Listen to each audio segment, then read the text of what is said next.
Hello, and welcome. It's wonderful to see you all here this afternoon. My name is Margaret Hallock. I'm the director of the Wayne Morse Center for Law and Politics here at the University of Oregon.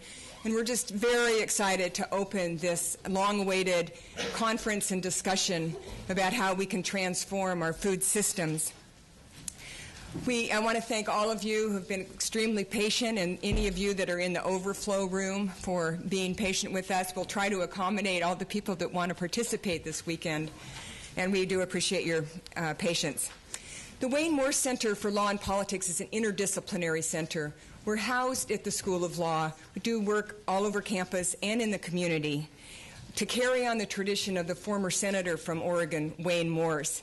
He was an iconic and an important senator who represented Oregon for 24 years. He was a progressive populist, probably most famous for his early and stirring dissent on the war in Vietnam, but also known for very many other issues. And we try to carry on his legacy by thinking what he would be concerned about were he still in the Senate. So we believe that without question he would be concerned with such topics as corporate control of the democracy and the economy, and our current issue that we're our theme of inquiry, climate ethics and climate equity. We choose themes of inquiry for 2-year periods, and so for the past 2 years we've had philosophers, environmental activists, policymakers, elected officials, scholars, talking about the moral and philosophical issues of a humanitarian and just response to the climate crisis. We've invited Dr. Vandana Shiva to hold the Wayne Morse Chair of Law and Politics, and she has arrived for a 3-week visit. So please help me welcome Dr. Vandana Shiva.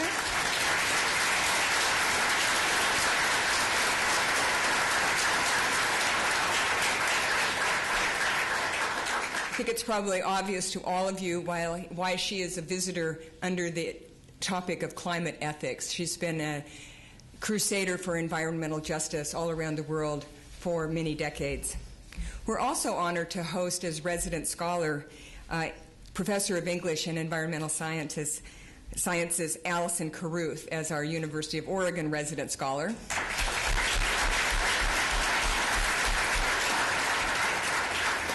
She suggested a conference on food justice, and thus was born a really quite amazing collaboration that has led to this point. And I will introduce her in a few minutes more properly, but I wanted to give her early and frequent recognition. So please let me also talk and thank our many, many sponsors. The University of Oregon is our host, with many departments who have contributed, including the offices of the President and the Provost, the Colleges of Arts and Sciences, Architecture and Allied Arts, and Education. We have the support of many departments, both financially and in terms of intellectual contributions, Geography, English, Environmental Studies, International Studies, and the Center for the Study of Women and Society. From the community, our deep gratitude goes to King Estate Winery, for they are our title sponsor and have made many things possible with their generous contributions to this conference.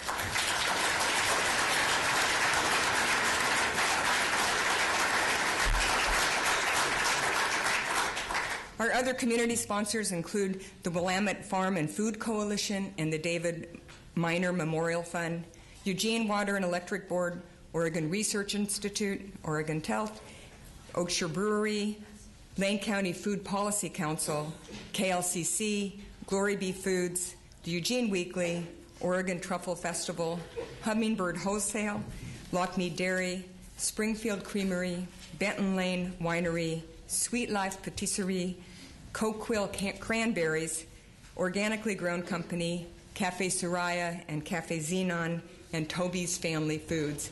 They've been a total blast to work with. Please help me thank them.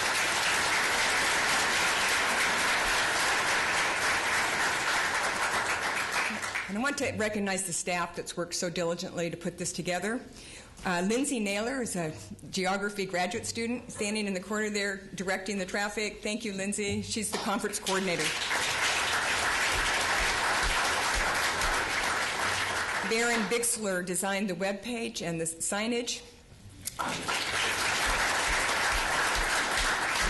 Abby Stilley, Rebecca Flynn, and the Wayne Morse Law Fellows round out the support from the Wayne Morse Center, and we have numerous student volunteers. Please be nice to them and thank them, because they are truly, truly wonderful students. So thank you to all the students. We also enjoy the support of several elected officials. Our wonderful mayor will be on the program. I don't think she's here this afternoon, but she'll be on the program later, recognized by the Nation's magazine as the most valuable elected official in the nation. So you can congratulate her when you see her. And to open the conference, I'd like to welcome two of our elected local county commissioners who are very much friends of many of the sponsors and of the participants who are they're progressive county commissioners and are working with us to create an accessible and just food system. So please welcome first Pete Sorenson and then Rob Handy.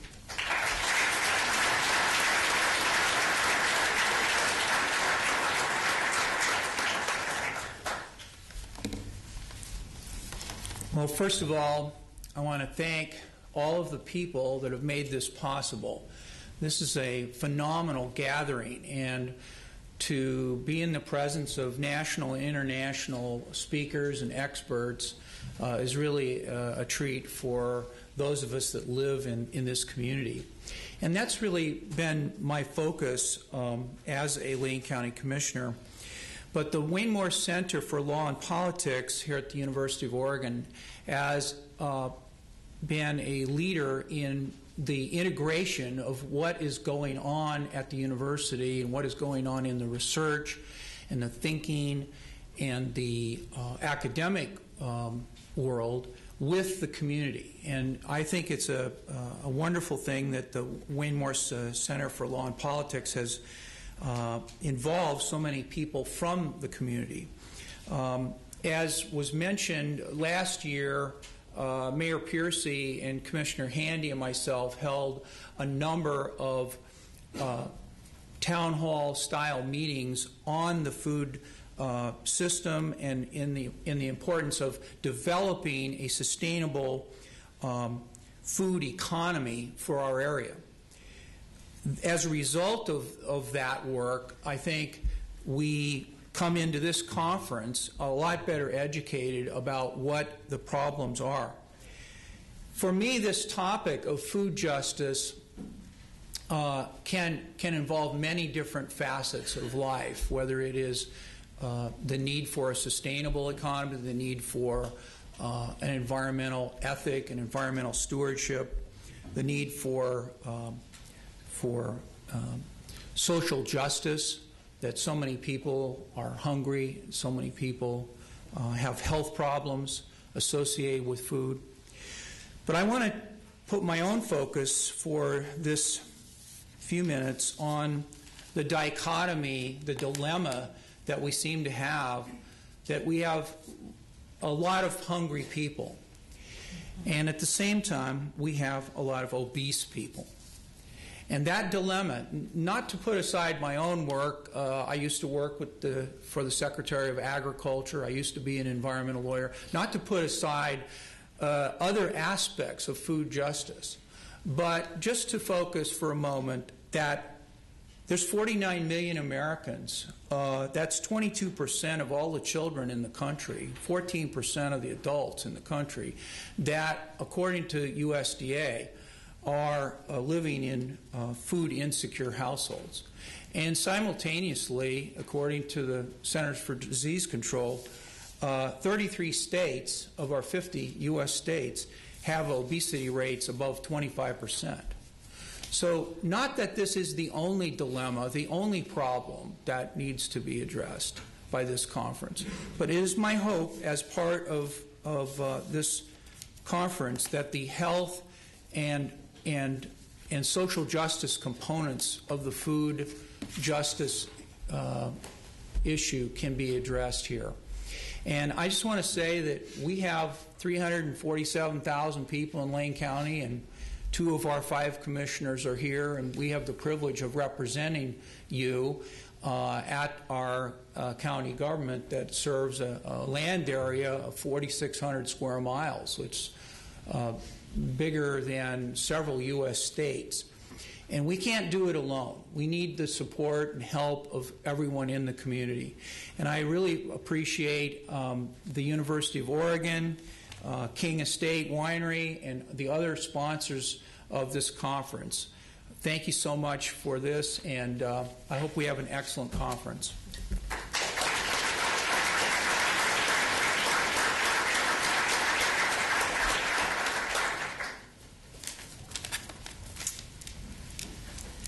Thank you, and I wanted to extend particularly a warm welcome to all of our out-of-towners, to the University of Oregon, and to the city of Eugene, and to Lane County, home of some fairly decent soils.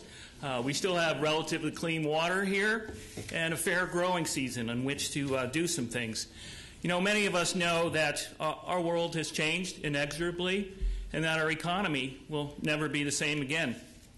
And yet a crisis is a terrible thing to waste. So the question is, are we the kind of society that we want to be? And if not, what can we do to make us better off? You know, in the 50s, we had 30 canneries here in the Willamette Valley. Does anybody know how many we have left? In the 50s and 60s, 75% of the food consumed here locally was grown in the Willamette Valley. Now, 3% of our food is locally grown. $48 million is spent on food monthly locally, and 95% of that money is going out of our region. So, as we work towards relocalizing our economy, we must bump that 3% number that we consume locally really up to about 30%, I'm told, if we're going to have a sustainable local economy of any kind of measure. And I'm sure many of us here understand that we need a community-based local food system. We understand that our environment is our primary form of wealth. And we also understand the central role of food as an economic development strategy. And we also understand and need to coordinate our planning and investment to link farmers with locally owned processors, locally owned producers, and locally owned distributors. Lane County recently did a groundbreaking local food and market analysis. You can find that on our website, lanecounty.org. And since July, the Lane County Board of Commissioners has awarded over $300,000 in matching grants to local food-related businesses, including Camas Country Mill. I see Tom Huntons here with us today. They're close to having a facility ready to be able to mill stone ground flour and beans. We're also looking at Lane County Economic Development and Community Development Program is looking at setting up a revolving loan fund for farmers who we know often struggle to procure funds from our traditional banking structure. As Commissioner Sorenson mentioned, we've hosted several town halls where we've had some exciting and expert panelists who have also been involved with a grain and bean project. And some of you may know that we had a field burning here in our valley cease for the most part recently, and we're working with a lot of those grass seed growers to transform their lands into growing grains and beans. And we must diversify our crops grown here, not only for economic reasons, but due to climate change. And we have much that needs to be done. But most of all, we need to make sure we have a functional and resilient system with food as the center of economic development. And when we ask that question, what can we do to make our society better? That's part of what we'll be doing at this conference, is answering that question together. So thank you all so much for being here and joining in, answering these questions and figuring out the solutions and moving forward. Thank you very much. Thank you for joining us.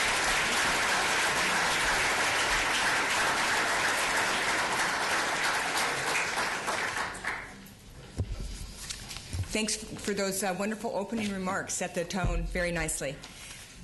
So it's my pleasure now to introduce Allison Carruth. As I mentioned, she's on the faculty of the Department of English and also a member of the affiliated faculty in environmental studies. She's very unique. She's a remarkable faculty member who is creative and dynamic and a terrific organizer, as many of you know who have been invited to this conference. The title of her book kind of sums up, I think, the gist and her vision for the conference. It's called Global Appetites, Imagining the Power of Food. So please welcome Allison Carruth.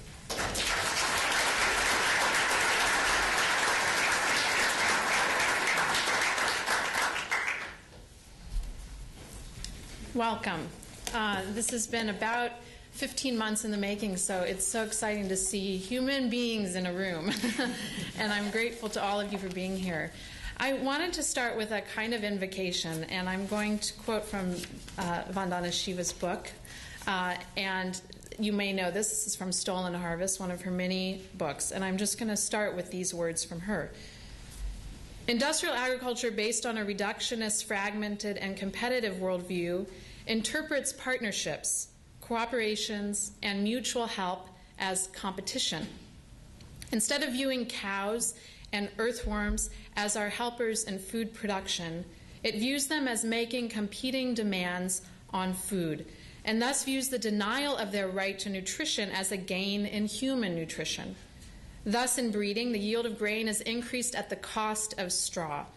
Food for humans is increased at the cost of food for cows and earthworms.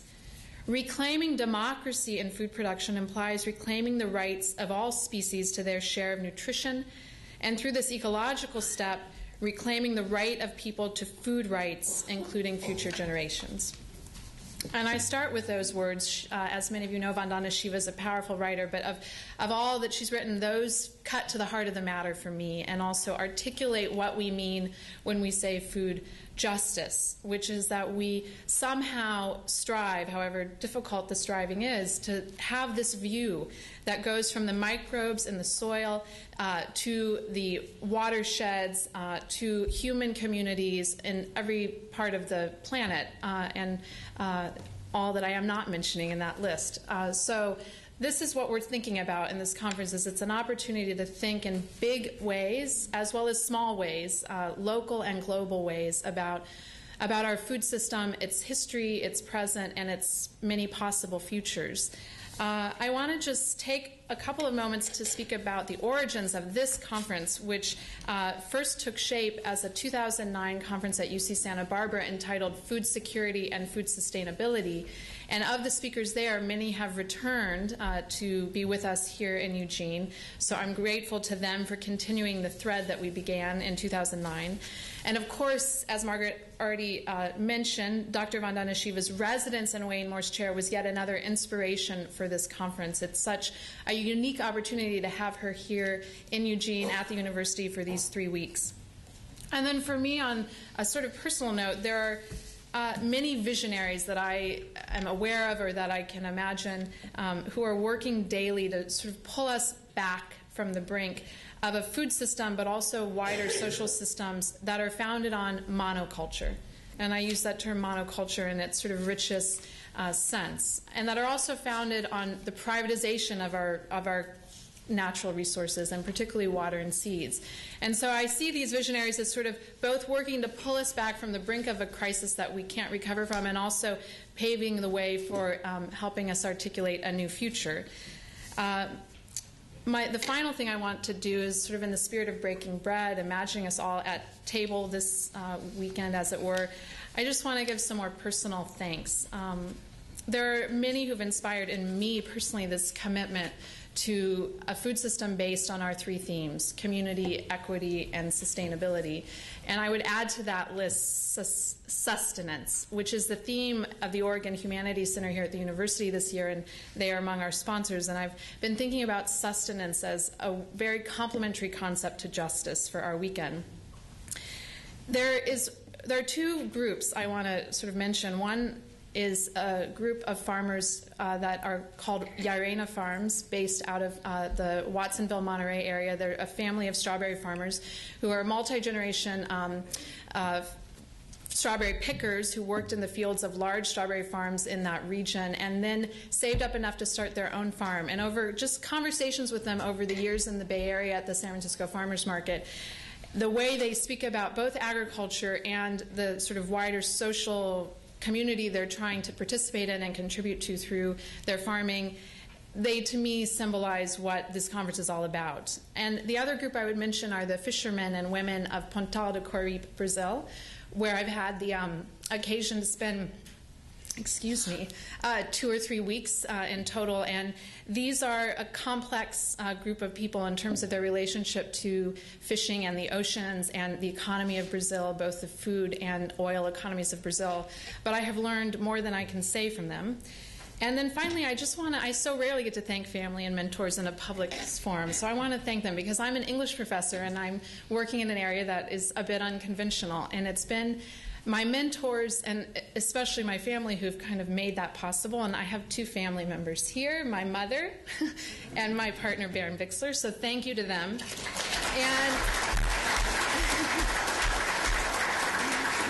So thank you for indulging those personal thanks and gratitude. I want to just conclude by just mentioning the conference ethos, which is dialogue, and in the richest sense of that word. And so every session has been carefully organized so that we have substantive time and substantial time to hear from you, and we want you to raise the tough questions, to complicate, interrogate, and argue back against the findings that are being presented, the arguments that are being posited, and really engage with one another and with our speakers throughout the weekend.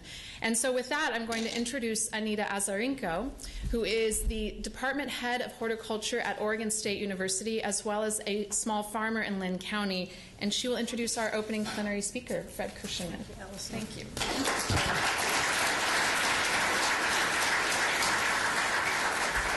Well, it's always so exciting to be in a room with people who are so passionate about food systems, and knowing that this is going out to another group. I hope we can address your questions as well. I have a great honor to introduce a friend of mine, Dr. Fred Kirschenmann. He's our plenary speaker today, and in visiting with him over the past couple of phone conversations and earlier today, I asked him what are things he would like to be remembered for. And there were 3 things that he spoke to. The first thing was, he said, first and foremost, he's a farmer. He's a farmer of a 3,500-acre organic farm, family farm in south central North Dakota. This farm is a natural prairie livestock grazing system that uses 9 crops in a rotational system. He's very proud of that, and I think how many generations now on the farm? 3 generations of family farm. Second, he wished to be remembered for his commitment to the Leopold Center. He was the director at the Leopold Center and currently is a distinguished fellow at the Leopold Center in Iowa. Thirdly, he started a new adventure in New York not too long ago, where he is currently the president of Stone Barn Center for Food and Agriculture in Pocantico Hills, New York. And this is an interesting collaboration between urban and rural communities to see if they together can develop a more resilient and sustainable agriculture and food system. So those were the 3 things that he wants to be remembered for, but we also have to keep in mind that he's a very esteemed colleague. He has a PhD in philosophy from the University of Chicago. He has had numerous, and I don't want to give you the whole list, of appointments at the federal level, at the state level, regional level, some of those related to the certification standards, Food Alliance, Nature Institute, White Rock Conservancy. He's also very active in a multi-state task force that works on issues related to agriculture in the middle, and that is for these mid-sized American farms. He's received numerous awards, 2 of which caught my eye is the Leader of the Year in Agriculture and also the 7th Generation Research Award from the Center of Rural Affairs. Peter would know something about. So then he told me a story, and I'm going to tell this story, and you can read more about this in a book that he's recently published entitled Cultivating an Ecological Conscience, Essays from a Farmer Philosopher, and this is published by University Press of Kentucky. He told me this story about two things he learned from his father, who was a farmer. One was that of frugality, and the other was of resilience. And the term, of course, was not being used at the time, resilience, but he was able to point to one time when he was talking to his dad, and his father kept two shoeboxes. One shoebox had all of the invoices, the expenses for the farm in one shoebox, and then he had another shoebox that had all of the income and expenses. So Dad finally let Fred start looking into the financial affairs of the farm, and as Fred was reviewing this income and expenditures, he discovered that the cattle in this farm operation were not making any money. And so he finally got the courage up to talk to his father about why are we raising cattle when they're not making money? And without a blink of an eye, his father said, "Cows don't get hailed out, crops do." So on that note, I'm going to turn it over to Fred, and he's going to tell us a little bit about resiliency and food systems, and in particular food security in a changing world, and expanding the vision of sustainable agriculture.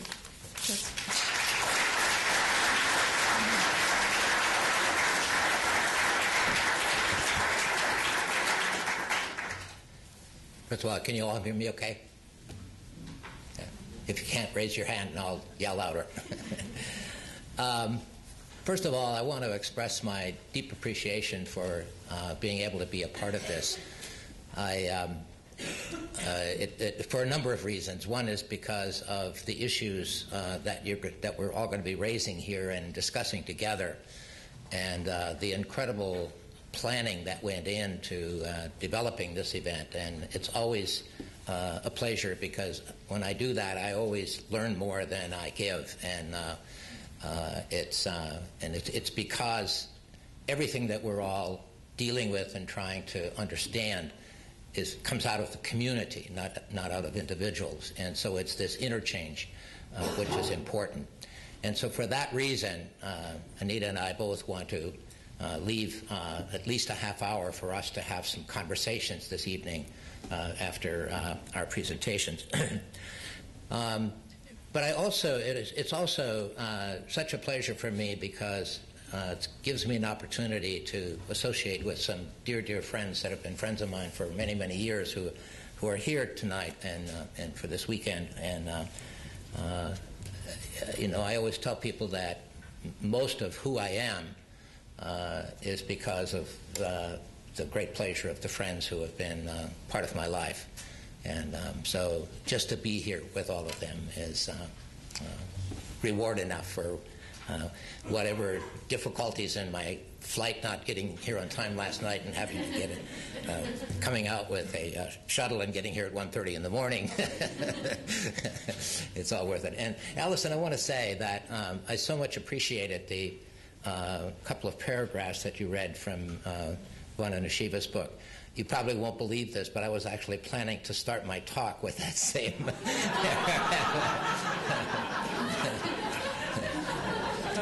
because it's also one of my favorite passages out of all of her incredible writings, and it really kind of captures. And in one sense, when he got done reading this, I thought, maybe what you ought to do is we got to go right to the conversation now, because that really captures it all. But then you probably wouldn't want to pay for my travel expenses. So, the title which I've suggested for my talk tonight is really, what I really want to say with this is that what we have to do now is rethink our concept of sustainability that includes food justice, because we can't have sustainability without that. And throughout the last 30 or 40 years since we've been dealing with the concept of sustainability, we have tended to look at it as a kind of silo event, like we do in our culture has taught all of us to do that. And so food justice has not really been a part of sustainability. It's been more of a steady state kind of concept. And you know, the way I started to think about sustainability on my farm was, okay, what do we need to change, you know, in order to have it be less damaging to the environment, et cetera, et cetera, et cetera. And then I figured once we had that figured out, we were going to be sustainable. Well, you know, it hasn't turned out that way. And so we really need to expand our vision of sustainability now and do it in a way that includes food justice as a part of the definition of sustainability. And I also want to call attention to the fact, you know, I still, because, you know, I talk about sustainability all around the country, and I still am often encountered by people who say, well, how can you even talk seriously about this? You guys can't even define it. And my response to that is always, look, defining it is not the problem. It's very easy. You can go to any standard dictionary, and it will tell you sustainability is about maintaining something, about keeping something going. Pretty simple, right? I mean, that's the definition. And it's a standard definition. The real difficulty comes in trying to decide how we do that. How do we maintain things? How do we keep things going? And again, I think that when we look at sustainability from the point of view of how we're going to maintain things, how we're going to keep things going in our food and agriculture system, if we don't include the concept of food justice, we're not going to be able in the long term to keep it going. And that's why those two terms have to come together. And the other thing about sustainability that I think maybe we haven't talked about it in as broad enough terms as we should, but we got the basic principles right, and that's that three-legged stool that we've always talked about. You know, that it isn't sustainable unless it's economically viable and ecologically sound and socially just or socially acceptable. So we've had that concept there. But again, I don't think that it's become really a part of how we really think about it when we try to apply it on the ground. And I was interested in an article, an op-ed that appeared in the New York Times on February 6th by Paul Krugman. And Paul Krugman is one of my favorite economists. I mean, I think he really captures some of the critical issues that we're facing in terms of economics in our country. The title of his op-ed was entitled Droughts, Floods, and Food. And in his op-ed, he pointed out that, you know, we're trying to understand the new food crisis now, the second in 3 years, right, that's taking place globally. And in our effort to do that, we tend to, again, try to simplify things. And so he pointed out that, you know, some people are saying, well, the cause of food crisis is ethanol, particularly corn ethanol, because we're using 30% of our corn now to produce ethanol instead of food. And then he points out that, but, you know, we're really not using that much corn for food anyway. You know, most of it goes for feed for animals, which in turn, part of it turns out for food in terms of meat, et cetera. But nevertheless, it's not the sole cause of the crisis. And he didn't say this, but one thing to add in terms of ethanol is that all of the ethanol, all of the corn, and I'm not a defender of corn ethanol, I understand, because I think there's a lot of problems with it. But to again reduce it to the notion that the problem is we're taking so much food out of the system is not quite fair, because all of the corn that we use to produce ethanol doesn't just end up then being out of the system, because we have distillers' grain that comes out of the corn as part of this, quote, waste, which we then turn out feeding to animals. We still got some problems trying to figure out actually how much, you know, distillers' grain can be used in the diet of an animal in order for the animal to remain healthy and all that. That's got to be worked out. So, but the point is that if we'd simply say, well, this ethanol is the problem, well, then it gets off the hook. This is all off the hook and everything else, right? Because then we can say, well, it's not my problem, you know, it's the problem of those damn corn growers in Iowa. So I applauded Paul for pointing this out. He points out that one of the other things that people blame is the increasing consumption in developing countries, particularly China. As we know, as China now is beginning to develop its own economy, and so its people are now eating more meat, which means more corn to produce the meat so they can eat, et cetera, et cetera. But again, this is a small part of the overall equation of the current food crisis. And you can go on to talk about others, those, you know, economic policies where, you know, hedge fund People, for example, want to use this now as a way of speculating in order to increase their income. Yeah, that's part of the problem. Farmers are also holding back some of their grain now because they're thinking maybe the price of corn is going to go to $8 a bushel instead of $6, and I get a little bit more. You can fully understand, given the economic return to farmers, why they would do that. But again, to simply point to the farmers and say, well, it's all their fault for this, they're the fault of the food crisis, gets all the rest of us off the hook. Krugman then goes on to point out, and this is why the title of his article, Floods and Drought, is that climate change is probably one of the biggest contributors to the food crisis. And as every farmer knows, it's the weather that ultimately determines whether or not you're going to be successful in any given cycle. Wherever anybody stands now in terms of climate change and whether they think it's real or whether it's a hoax, etc. And of course, we all know that you can't point to one single event and say, well, aha, now we know that climate change is real. We have to look at the patterns. And as you look at the patterns, as Krugman points out, this is a major problem, because we've got, in Iowa now, we talk about 500-year floods every 15 years. Well, that's a pattern. And so you have more floods, you have more droughts, you have more severe weather events. All of that has a major effect on the amount of food that we produce and contributes, to the food crisis. But here's the big issue. Even if you add climate change in, which clearly is one of the big elephants in the room, it doesn't describe why we're having this second food crisis in 3 years. What we have to look at now is the major changes which are taking place in our entire food and agriculture system and how it's being affected by these changes. And I would call to your attention, if you're interested sometime in reading a single monograph that really captures this in I think, an important way.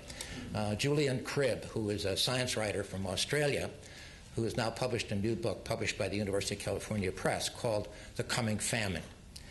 And he's the first person that I know of that tries to pull together all of these various challenges that we're going to be facing in the decades ahead. And if we don't address them, we are likely to be facing a global food famine.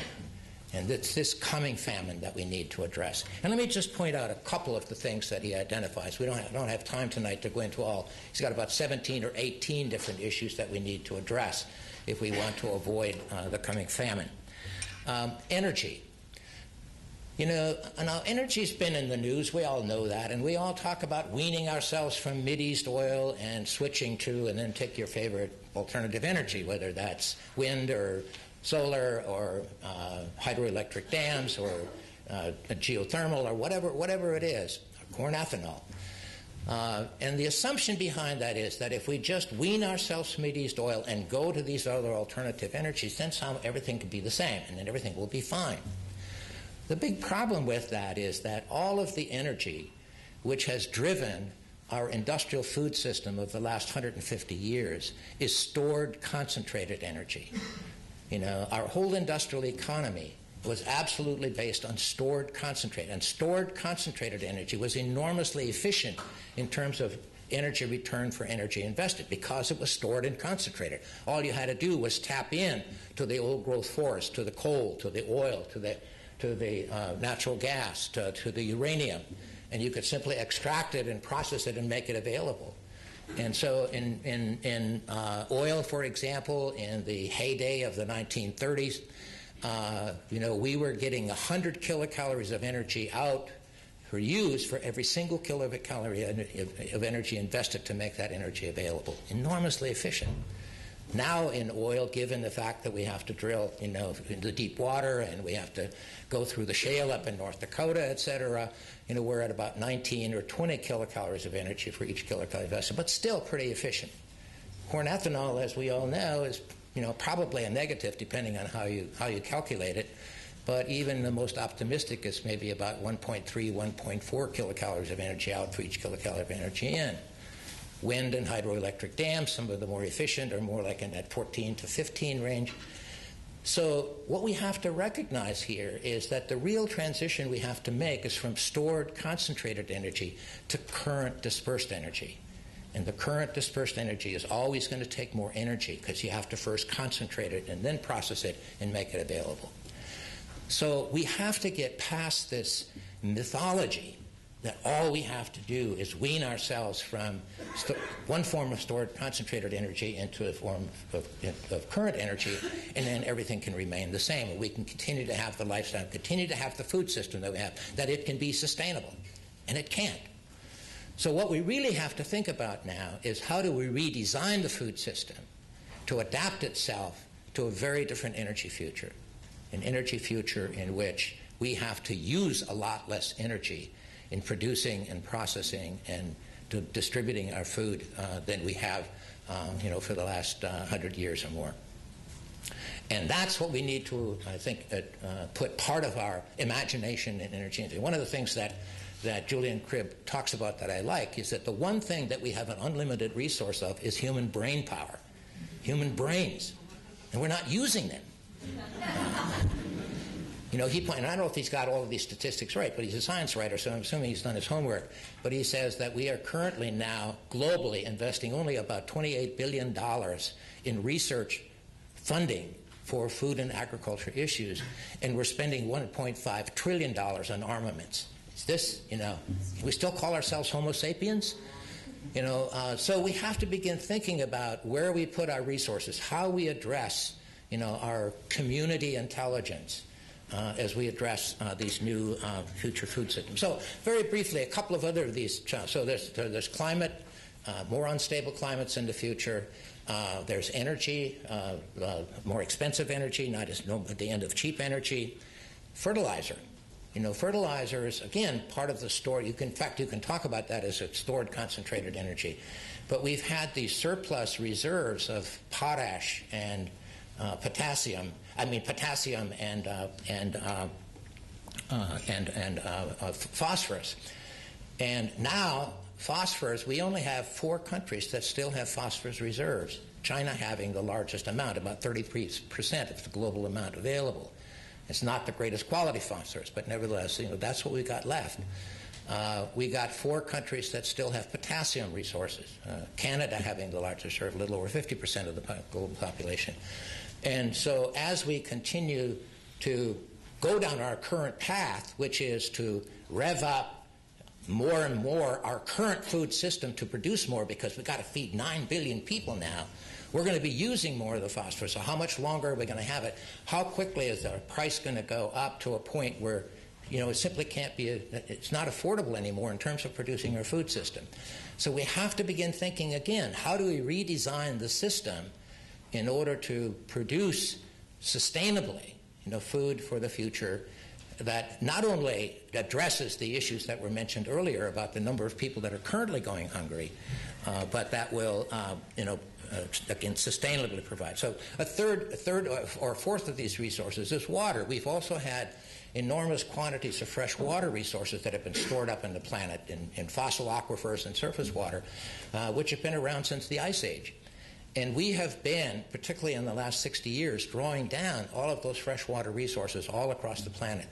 The Ogallala Aquifer, which is the primary source of irrigation in the heartland, we've drawn down by half since 1960. In China, we're drawing down groundwater reserves at the rate of about 20 feet a year. Now pumping already from 1,000 feet. 10 feet a year. Now already pumping from 1,000 feet deep. In India, as I understand it, some places drawing it down at the rate of 20 feet a year, some places already pumping from 2,000 feet deep. And we can't do this on into the future. And one of the reasons that we have to use so much irrigation water is because we have not paid attention to the biological health of the soil, which can then absorb and retain more moisture from rainfall so that we don't need to use so much irrigation. And so, again, we can't continue down this path. And then you add to that the issue now of land scarcity. We used to be able, as hunter-gatherers, we'd hunt out a place and then move on to another place as tribal societies. And in this country, when we Europeans came here and decided we had the right to take all of the land from the native inhabitants, and then we could farm a place until it was no longer productive and then move on, because there was always more land on the frontier, right? Well, that day is over as well. So now we're at a point where we don't have more land that we can move to, And so now what's starting to happen, and again, this is where the issue of food justice becomes critical, is we're now having these land grabs where rich countries are going to places like Africa and grabbing land. And in one sense, they're right when they say, well, we're also helping Africa because we're going to be providing jobs for people so they can actually have an income. Well, for a short term, maybe that's true, but what's going to happen when local people in Africa and local farmers in Africa no longer have land that's theirs, that's available, that they can produce food for their own people? So there are huge kinds of problems here that we have to address. And then there's the problem of seafood. We've been harvesting our seafood at an absolutely unsustainable rate. And it's not even just harvesting seafood for us, for humans. You know, some statistics I've seen now is that we use 6 times more seafood for pigs and chickens than we do for humans. Again, this is an ecology that has been self-renewing, and we're now depleting it to a point where it doesn't have that capacity anymore. And this is not going to move us into a sustainable future. And then you have some other issues like the issue of food waste. And again, Julian Cribb points out, and there's several different statistics here you can look at. The most radical statistic is that we are currently producing 4,600 calories of food every day for every man, woman, and child on the planet. But we're only consuming 2,000. The rest of it gets wasted. So you can look at that statistic and say, oh my God, yeah, we're already producing enough food to feed 9 billion people. It's just that we're wasting over half of it. So how do we redesign a system that has some sense of justice in it around that, so that we don't waste all of the damn food, but actually get the food to the people that need it? So it's another issue that we need to address. And then a couple of other quick issues. One that concerns me particularly is our loss of farmers in all of this, particularly in industrial countries. And again, we have always prided ourselves in the fact that we now have fewer farmers that feed us than ever in our history, and we see this as a great accomplishment. You know, now a statistic which I heard Vilsack use the other day was that now one farmer feeds 155 people. And, you know, yeah, you can look at that as a heroic achievement in a way, and in a way it is. Actually, farmers don't feed people anymore. They just produce the raw materials, which then there's a whole army of people involved in processing the food, packaging it, delivering it, et cetera. And I don't know that anybody's ever done the statistic to really help us understand how much more or less labor we're using in actually feeding people. But nevertheless, fewer farmers. But I look at this and I think, you know, if you really break the statistics down, and you know, you all know there was a lot of euphoria when the 2007 ag statistics came out, because for the first time we had actually a slight increase in farmers, 1.2 million farmers instead of 1.1 million farmers. I mean, 2.1 instead of 1 million farmers. And there was a lot of euphoria. The only journalist that I know of that actually picked up on what the real issue was Lisa Hamilton, who wrote an op-ed for the Prairie Writers Circle. And so she said, so 2.1 million farmers, it's an increase, and that seems like it's really good, but nobody's asking what a farm is. And then she gave the definition that USDA is currently using for a farm, and that is any place which produces $1,000 in gross sales, or would have produced $1,000 gross sales had that place fully maximized its productive capacity. So she said, so I live in a suburban home and I have 4 chickens in my backyard, and if I really maximize the full productive capacity of those 4 chickens, I could generate $500 in gross sales. So all I need is 4 more chickens and I'm a farm. Now, this is not to marginalize people who have 4 chickens and produce $500 worth of eggs and bring them to a farmer's market to sell them. I want to honor them as farmers. But what we have to recognize as a society and as a culture is what's actually happening to our farm population. And when you really break it down now, according to the 2007 statistics, 3/4, 75% of our total agricultural commodities are now being produced by just 192,442 farms. And 30% of those farmers are over age 65, and only 5% are under age 35. Now, does anybody here want to tell me that's not a problem? Particularly in commodity agriculture, which is the primary source of our agricultural productivity, is now so concentrated and so capitalized that that even young farmers in Iowa who grow up on a farm can't afford to start farming, because the situation that we have put ourselves in is that the retiring family of our farms now have had essentially little to no net income since the middle of the 1980s. So they haven't set aside any money for their own retirement. So they're expecting the capital of the farm to fund their retirement. And the farm can't afford to both fund the retirement of the retiring family and the income required to bring in the new family. So at what point are we not going to have the human capital that we need, particularly now as we're facing all of these challenges that I just mentioned, which I would argue is going to require that in the next 3 to 4 to 5 decades, we're going to need the smartest, most dedicated farmers that we've ever had in the history of this country. And where are they going to come from? Okay, so and then of course you add to this the issue of farm workers, and you all understand the whole range of issues around that, and which gets us involved in our global trade policies, which puts farmers in other countries, particularly in Mexico, out of business as farmers, and so then they have to find a place to get a job to support their families, and so they come here as illegal immigrants, and then we have a big problem, or many of us at least have a big problem with that, and how are we going to deal with all of that, et cetera. And then the farmers who themselves don't get an adequate share of the food dollar, they often squeeze those farm workers. And there's some horrible stories here, which I'm sure all of you are acquainted with. This is not a sustainable future. I don't care how you feel about immigrants. This is not a sustainable future. So we have to engage these issues of food justice if we truly want to be sustainable. So the point here, I think, that I'm trying to make, and probably taking too long doing it, is that we have to look at all of these issues and challenges that we're facing, and then to put them, on top of that, into the context of the history of how we as humans have produced our food.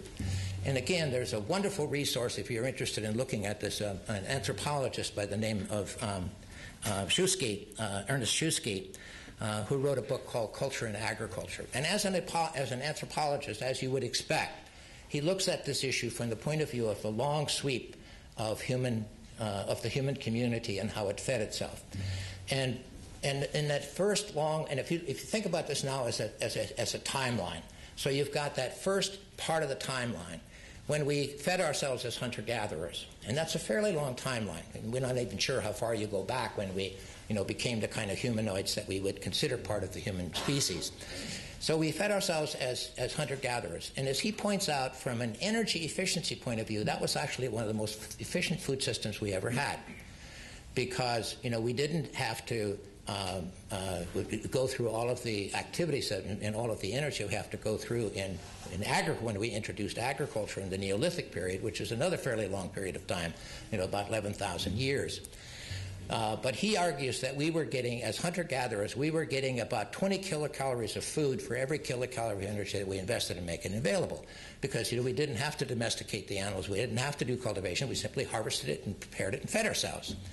Then we went into agriculture, and then we reduced that efficiency by half. So we now, in our agriculture period, in the Neolithic period, we got about 10 kilocalories of food for each kilocalorie of energy that we invested, because now we had to domesticate the plants and animals, we had to cultivate, we had to do all of those things in addition to harvesting and feeding ourselves.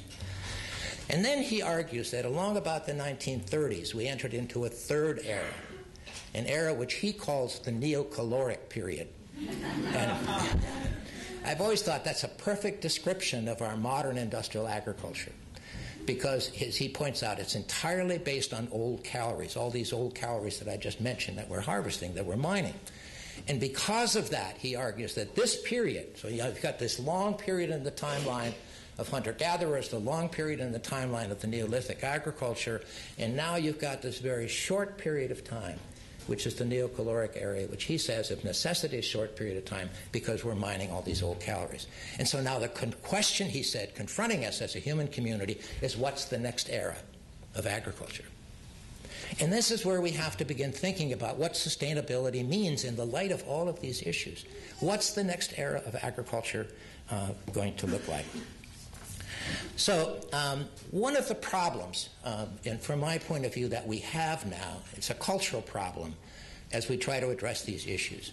Because, again, we come out of a culture, due to our long period of time in our industrial economy and the science behind that, where we want to always reduce things to very simple single equations. We call it reductionism. Reductionism is not bad. It provides us a lot of good information, but it's not a way to interpret the world. And so in our reductionistic view, what we do on one side, we got this food debate now, or food fight as some people call it. So on the one hand, you have the people who are committed still to the old industrial model of agriculture. And they're looking at this and saying, look, all we got to do, here's this reductionist simplification, is we go to no-till, or we rev things up and further intensify with transgenic technologies or whatever it is, and then everything will be fine. We'll feed 9 billion people and everything's going to be fine. That's not going to be helpful. On the other side, which I suspect is many of the people in this room, we say, well, all you got to do is go organic, or all you got to do is go local, and then you've solved all of the problems. And again, when you look at all of the challenges that I've just mentioned and that Julian Cribb points out, that's not going to be the solution to the problem.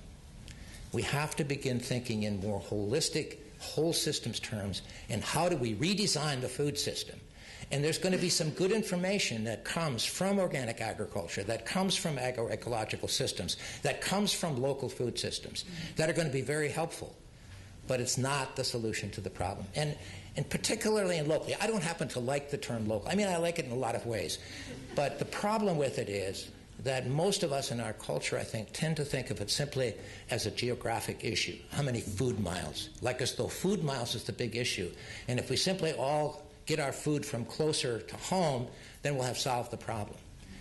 And the thing that's really good about local has very little to do with the food miles, because there's a lot of data now that's out there that points out, for example, one study that I saw was that if you have a group of some 100 farmers who are each putting a crate of vegetables in the back of their pickup truck and taking it to a farmer's market 50 miles away, their ecological footprint is actually higher than when a Cisco truck loads up an 18-wheeler in California with vegetables and takes them to New York.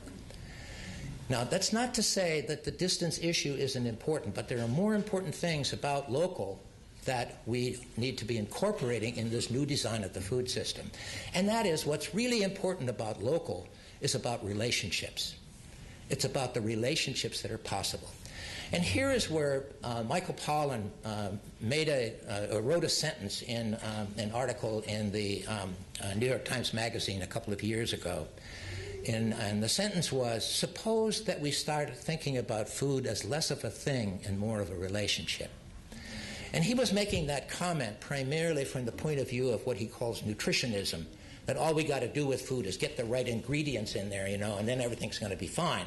And anybody that knows anything about food knows that that's not the case. But when I read that statement, I thought it's about more than that. It's really about all of the relationships that we have to develop if we truly want to have a sustainable food system.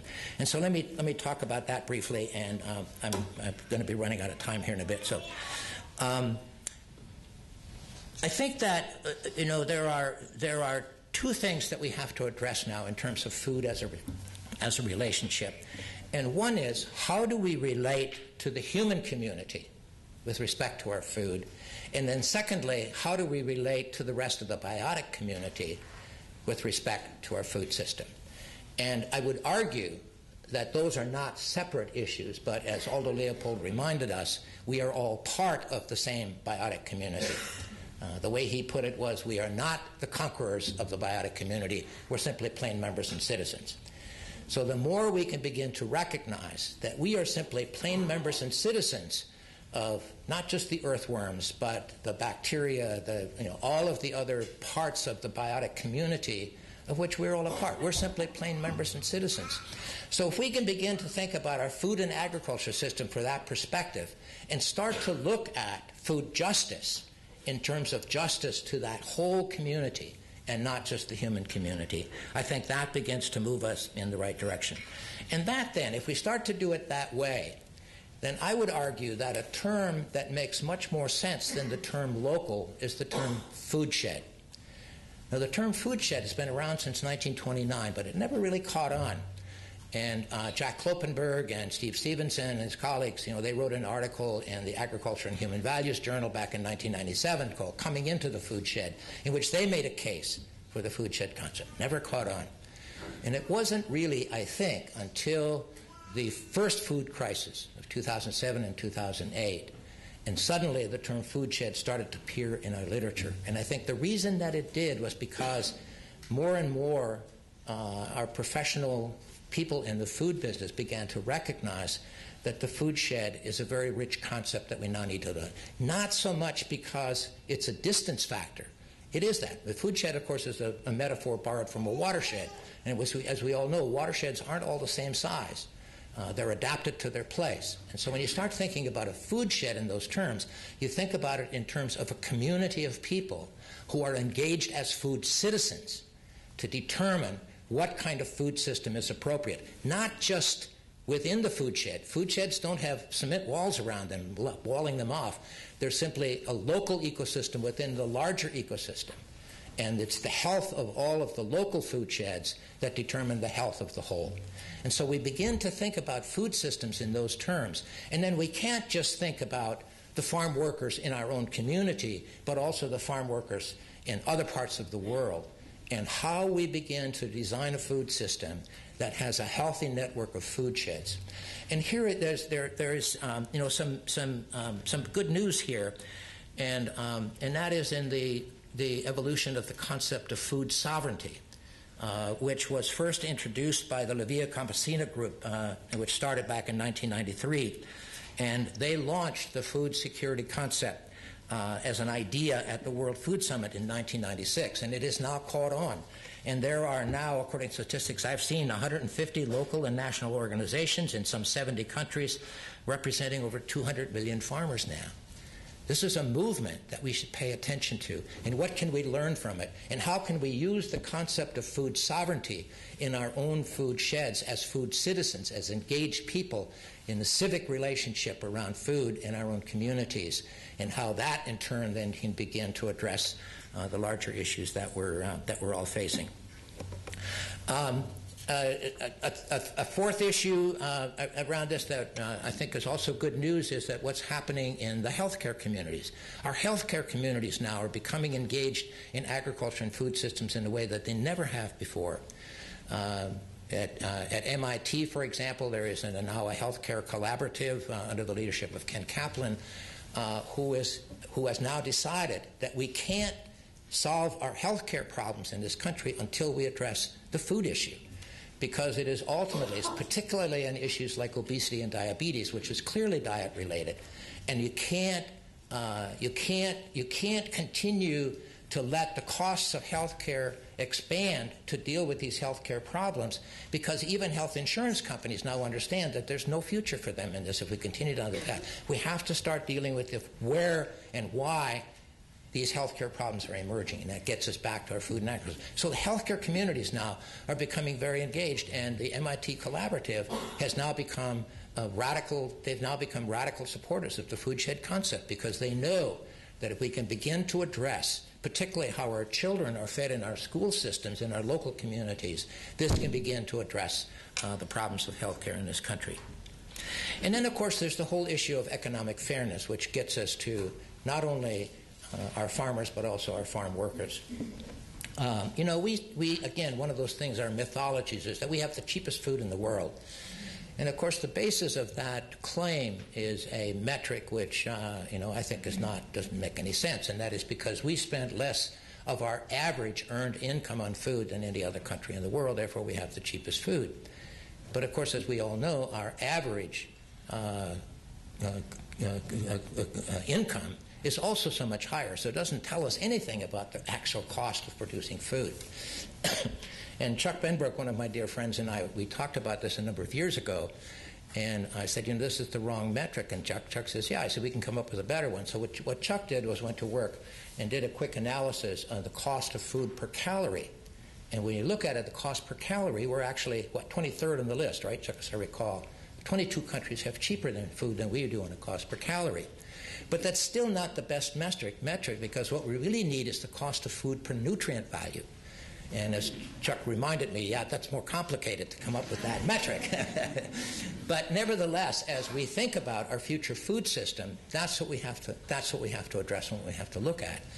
So when we talk about organic food only be for the elite because it's unaffordable, well, that again, it's an oversimplistic view. And there are some people now, like LaDonna Redmond in Chicago, who has made arrangements for organic farmers to link with people in her resource-poor community to provide them with food. And it's an arrangement that works. And the reason that it works is because her people now can buy affordable organic food that's rich in nutrient value instead of being forced to buy their food in the liquor stores and convenience stores in their community, which is the only other thing available to them, which, as she told me, is food that is high in calories with almost no nutrient value. And that, she said, is damned expensive food. So we have to rethink what the cost of food is. You know, we all know, I think, any of you who have ever eaten food that's rich in nutrient value, you don't want a big, 20-ounce piece of steak. You want a very small amount because it's so satisfying. So you aren't hungry when you get done eating a small amount of food. And then that, in turn, reduces some of the other health problems that we're dealing with. The other problem is that what we really have in this country is not a cheap food policy, but cheap labor and cheap raw materials policy. And that's a very different thing. And it's one of the reasons that we have the kinds of problems in terms of the share of the food dollar that farmers get and the squeezing that we continue to do in terms of farm workers. So we have to change that policy. And part of that is really rethinking, again, what it means to be economically sustainable as a food system into the future. And it's not, a lot of times people say, well, but there isn't enough money in the food system. So if you're going to pay farmers and farm workers more, how many more people are going to have to, starve? And again, that's a miscalculation of the issue. Bill Heffernan, who has been one of our scholars, I think, that has done more than anybody else to help us understand what's happening in the concentration of power in our food system. And he told me once, and I don't know if this is still true, this is a couple of years ago, he said, it's not that there isn't enough money in the food system. In fact, return on investment in food, he said, is second only to return on investment in pharmaceuticals. So there's a lot of money in food. It's how the money is used, how it's distributed within the system, that's the problem. So we need to bring about change. So how do we bring about change? Well, one of the things, every once in a while you read one of those paragraphs, like the paragraph from that Allison read to us just a few moments ago. And one that I read was, when Paul Roberts' book, The End of Oil, came out a few years ago. And he has this wonderful introduction where he tries to frame what our future is going to be like as a result of the end of oil. And then he has this single paragraph in the middle of that introduction. It's one of those things, it hits you in the side of the head. I've always thought that my mission was to change the world. It hasn't worked out that well, but it's what I thought I was here to do.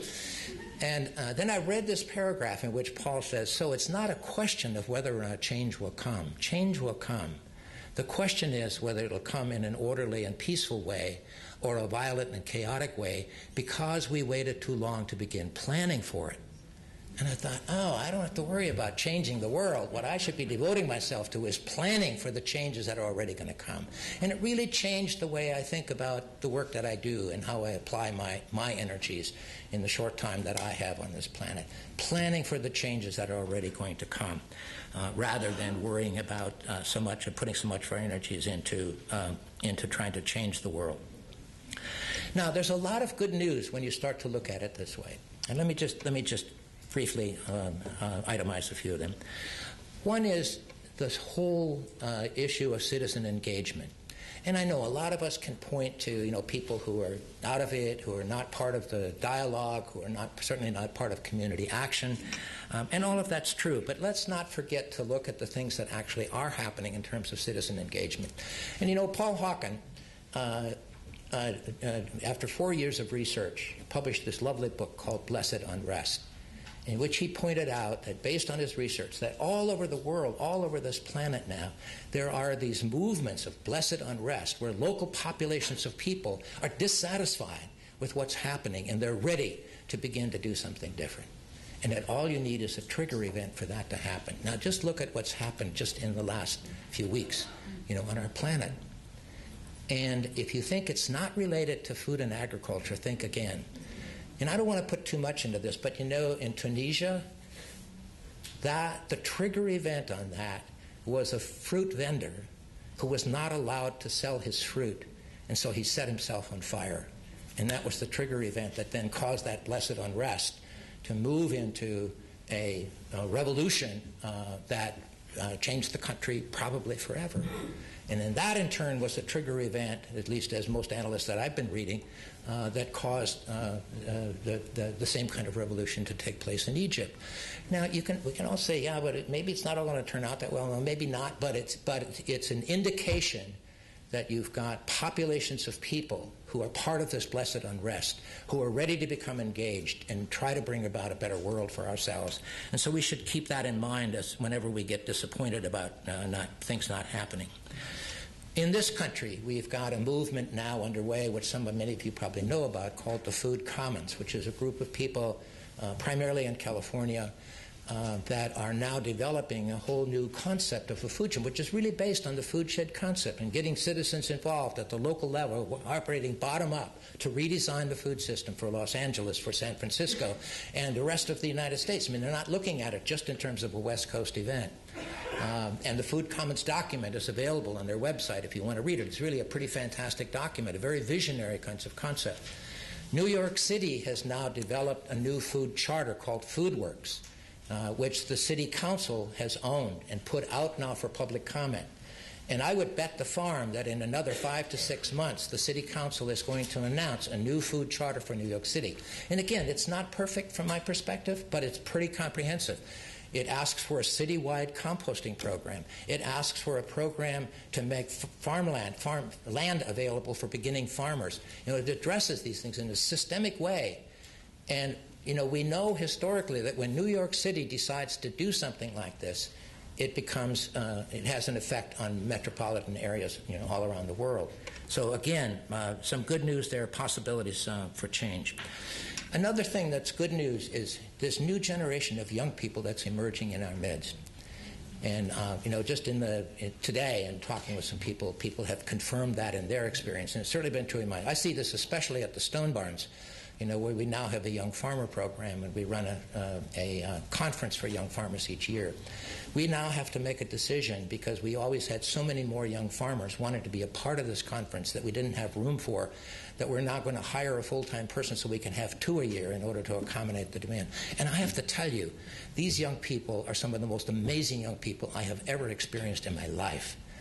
They're not afraid of the kind of challenges that I've been talking about today. And they don't want to go to Iowa and raise corn and soybeans. Not that that's a bad thing. They want to raise food for people. They want that relationship. They want to have that commitment that they can make to people and they can have in return to be a part of this new food system, this new food commons that we're talking about for the future. And then there's another a resource which I would call to your attention, which is another part of this good news, and that is how change actually happens. And there's a business person, and I don't know that much about him. His name is Richard Ugal, and he's written a book published by the Harvard Business School Press called Smart World. And he writes this book primarily for the business community in terms of saying, how do business people anticipate changes that are coming so that they can prepare for that to their business advantage? But when I read the book, it was clear to me it was also about what we're talking about in terms of change in the food. So how does change happen? And he said that most of us are still caught in this kind of linear cause-effect relationship concept, which we, part of the industrial economy. And so we think that, it's always the way change happens. You have some lone ranger that comes into a situation with a new idea and brings about the change, and it causes this cause-effect relationship throughout. But he said when you really look at it historically, that's not the way change happens. And he uses some examples that aren't great as far as I'm concerned, like how Barbie dolls became a part of our future. But one example that he used that I found particularly intriguing was how Cubism in art developed. And he said, we often attribute that to Picasso, right? The Lone Ranger who put Cubism on canvas and and forever changed the world of art. But he said if you really look at it historically, what happened is you had this evolution of what he calls a new idea space. You had some artists who were already unhappy with, the traditional forms of art. You had some that were already experimenting with some other forms, etc. And then it was in that idea space, and this is the science of networks rather than this, the science of cause-effect, linear cause-effect relationships. And then Picasso then steps into that idea space and puts cubism on canvas and changes the world of art forever. And when I read that, I thought, this is exactly what we're experiencing in the food system. Because anybody that doesn't believe that there's a revolution taking place in food, some new idea spaces around food, hasn't been paying attention. Because even 10 years ago, you could not have imagined Michael Pollan writing a book about food and having it be on the New York Times bestseller list for years. I mean, this is a part of this new idea space which is out there. So it's rich. It's waiting for all of us in our communities to step in and change the world of food forever. So my final point which I want to make here, it gets back to that I mentioned at the beginning, and that is the role of art in all of this. And I am so pleased that Allison has weaved these two things together for this conference, because this is a time for a marriage between agriculture and art unlike any other that we've ever experienced. Because we all now need to begin to imagine what the new food system should look like. And we have to imagine it in a way that we can see it as a better food system than what we've got now. Now, not only because the pleasure of good eating can be better, but also because when we deal with these issues of food justice and making it a better world for everyone, then if we can imagine that, and it's art that can help us to imagine. So let me give you 3 examples of art in relationship to food and agriculture. One of them is, and many of you probably know Deborah Garcia, and she did this documentary called The Future of Food, which had a pretty significant event on the lives of people and how they thought about food. Well, she's now doing a new documentary called The Symphony of Soil. It's going to be a 2-hour documentary, and it is going to present for us, give us an artistic picture of what soil is really like. And this is going to be critical because soil is the foundation of everything that I've talked about this afternoon. And we still, in our culture, think of soil as dirt.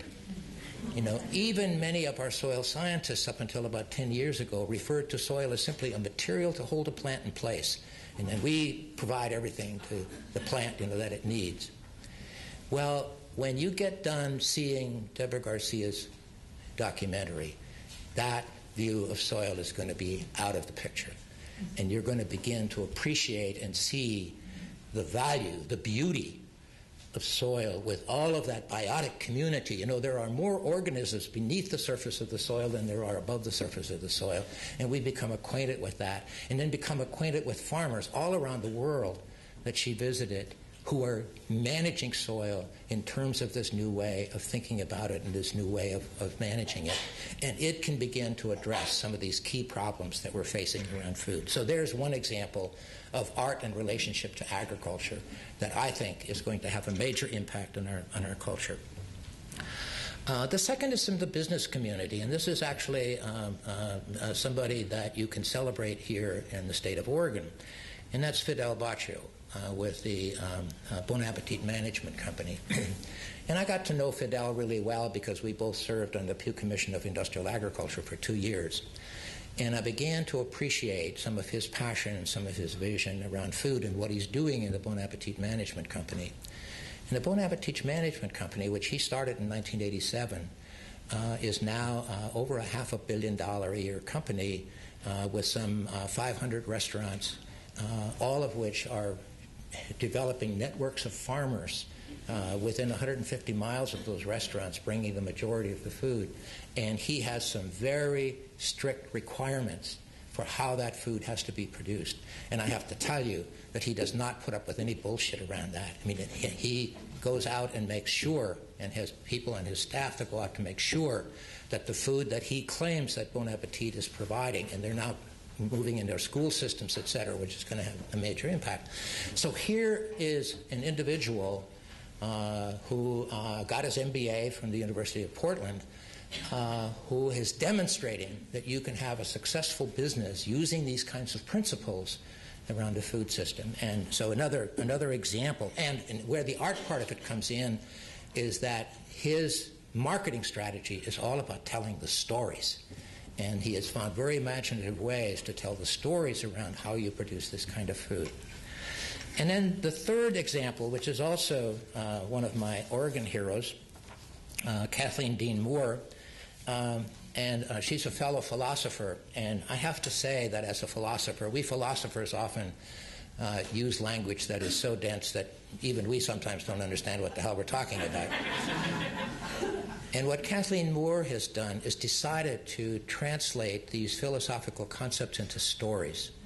And she's done an amazing job with this. And I want to share just one example of this with you, and we'll close with this. In her book, The Pineland Paradox, she talks about the role which philosophy can play in relationship to some of our environmental problems. And in the middle of that article, she imagines what her daughter would say if she wrote a letter to her from 100 years in the future. And here's what the letter she thinks would say. Her daughter would say, "How could you not have known? What more evidence did you need that your lives, your comfortable lives, would do so much damage to ours? Did you think that you could wage war against nations without waging war against people and against the earth? Didn't you wonder what we would drink once you had poisoned the aquifers? Didn't you wonder what we would breathe once you had poisoned the air? Did you stop to ask how we would be safe in a world poisoned by war? Did you think it all belonged to you, this beautiful earth? You who loved your children? Did you think that we could live without clean air and healthy cities? You who loved the earth, did you think that we could live without birdsong and swaying trees? And if you knew, if you knew, how could you not care? What could matter to you more than your children and their babies? How could a parent destroy what is life-giving and astonishing in her child's world? And if you knew, and if you cared, how could you not act? What excuses did you make? And now, what would you have us do? I think these are some examples in which power which the world of art can play in helping all of us to make these kinds of cultural shifts and ecological shifts and economic shifts that we need to make in order to truly have a sustainable food system in our future. Thank you.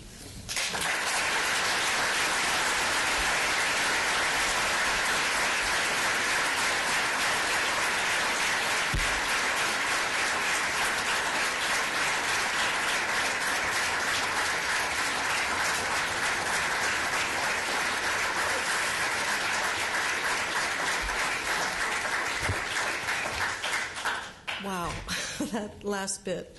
Thank you, Kathleen Moore, too. I did have a few PowerPoint slides that I wanted to put up there, but since we only have a half hour before the end of this session today, I think we're going to go ahead and open it up for questions from the floor. But I did want to pose a question that really gives me heartburn. And part of that is based in, okay, here I have one hat on the weekends where I'm a small farmer. We farm 15 acres of certified organic fruits and nuts.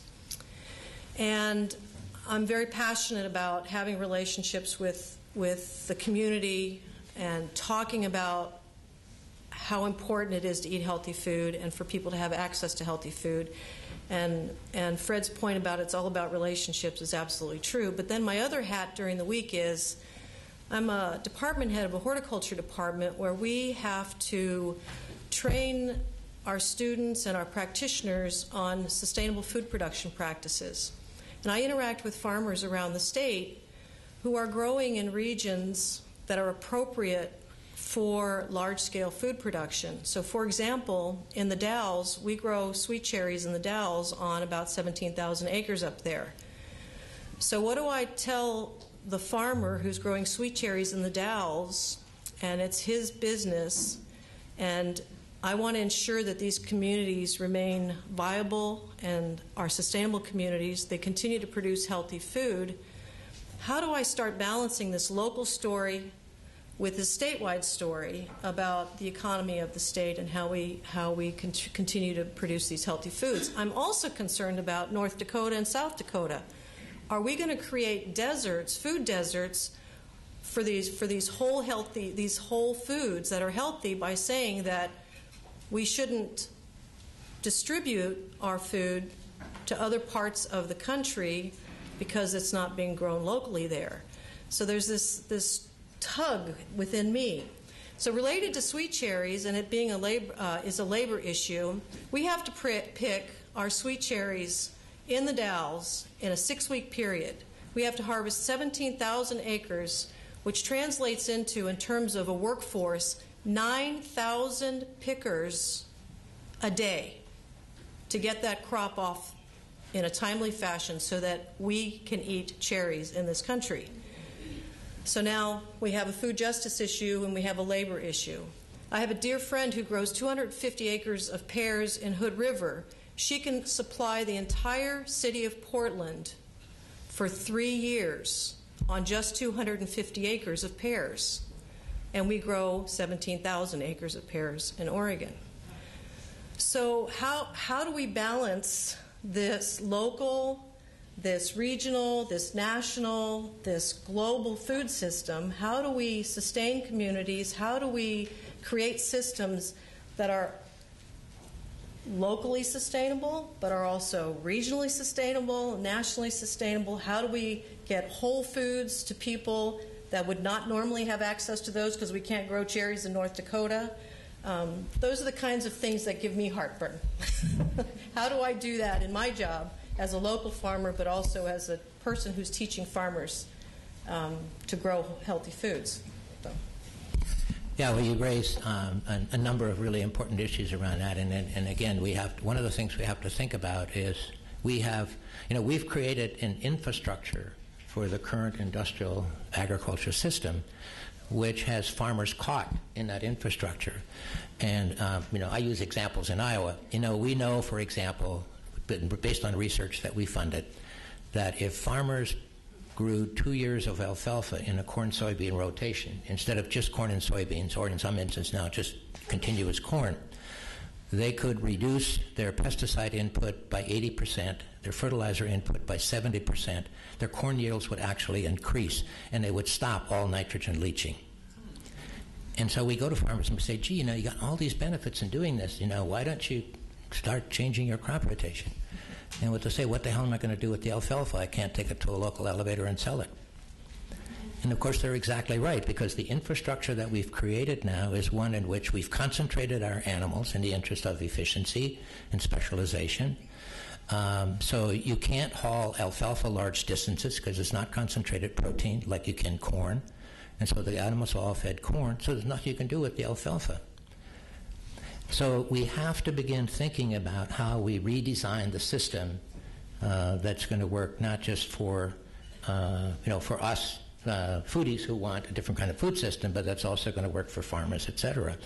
And there are going to be some very difficult decisions that have to be made. And the other thing we have to be very appreciative of is that not just farmers, but everybody else in this industrial food system have made huge investments, billions of dollars in this current system.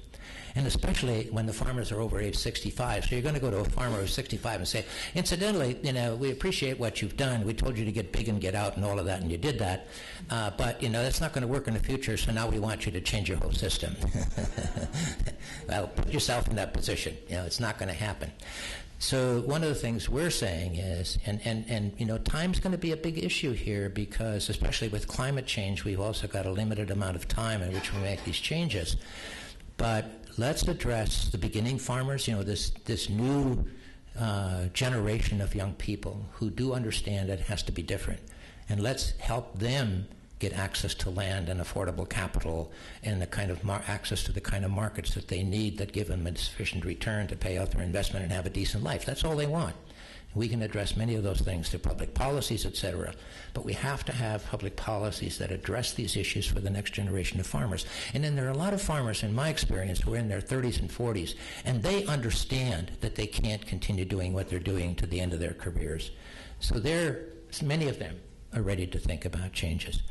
And then we have to also, and this is one of the things, again, that I like about the food shed, and Jack Kloppenberg and his colleagues, when they wrote this article coming into the food shed, they said the basic concept behind a food shed is to grow as much of the food as possible by people in the food shed, for people in the food shed, and then exports and imports become your second priority. So a food shed does not say, let's build a wall around it, and we're only going to raise food here, and we're not going to export any of those pears. We're not going to do that. What we're going to say is, but the first priority is to make sure that we have the kind of food system that the community wants within the community. And then you're probably also not going to, grow coffee beans in Oregon, and probably are not going to give up drinking coffee, so you're going to import some of that. So it's not like we're creating these rigid models, but creating a process that's going to be different. And then it's going to take some time, to work that out. So let's get some questions from you all out here. And I'm going to have to repeat the question because we don't have the microphones. So, yes, sir. You said there was a food crisis 3 years ago. We're in another one now. Where could I go online to find more information about causes and effects? So the question is that we're in a second food crisis, and you would like to obtain more information on why that is. Online, books? Well, I haven't done this, but I can't imagine that if you Google food crisis, you probably get a lot of information. Now, how much of that you can rely on, and you have to use some of your own judgment of what you sort out. But there is, I think, again, I'm going to try not to make suggestions here that lead you to identifying what some specific problems are that we have to change, because again, that's a little too reductionist. I think it's understanding, what some of the causes are in the system, and again, I would highly recommend Julian Cribb's new book, The Coming Famine. I think of everything that I've read, this really kind of gives us the large picture, and he goes into a lot of detail. And then also, the subtitle of his book is something like, how to avoid it. So, and I don't think it's perfect, and I think there are a lot of things in the suggestions for how to avoid it that I think don't go far enough, but it will give you a really great starting place, I think. So that's what I would recommend. You mentioned, Fred, a couple times feeding 9 billion people, and you parsed out calories per day a little bit. Is it inappropriate to discuss overpopulation when you're talking about food justice? Did you get that, Fred? Okay, so 9 billion people, and is it appropriate to discuss overpopulation and food justice? No, not only is it inappropriate, but it's necessary. And and I'm fully aware of how toxic that concept is in our culture, because you don't want to tell people, how many kids they can have, right? And we talk about China and how horrible that is, that they can only have a certain number of children. But I think that we don't have to have policies that tell people what they can do and can't do.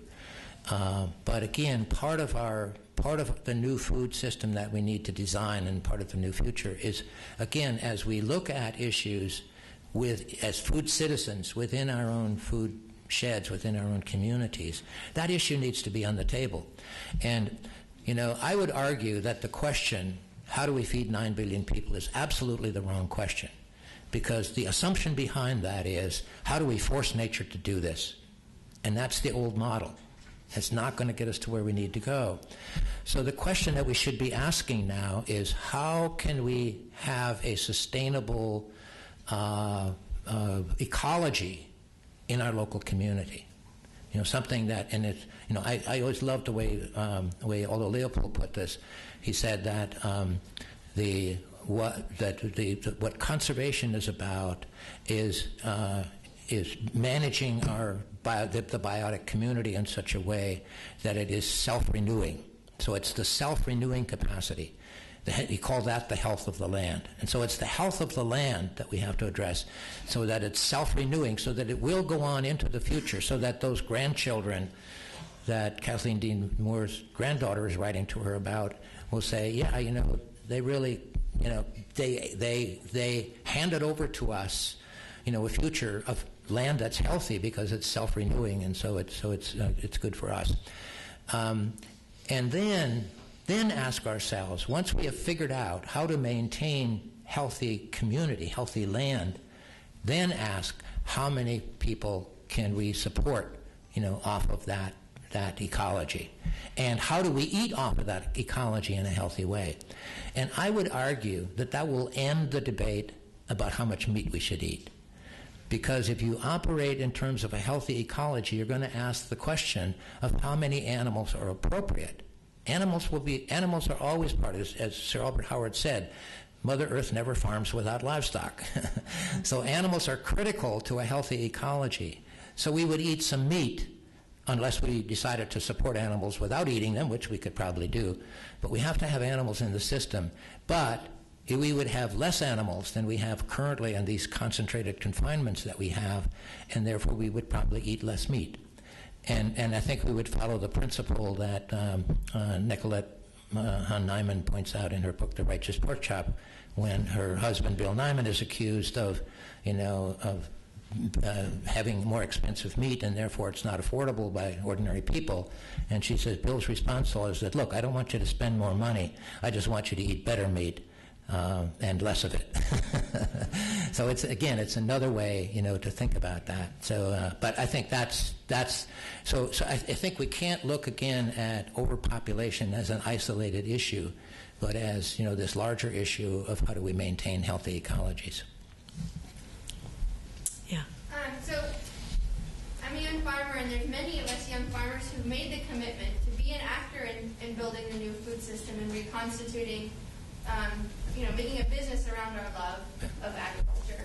But it really has become obvious to so many of us as we face obstacles of planning and slaughter facilities and everything that we need to inspire more actors in other areas to help us to rebuild those infrastructure. How do you counsel us to inspire our community, our CSA members, but the kind of larger?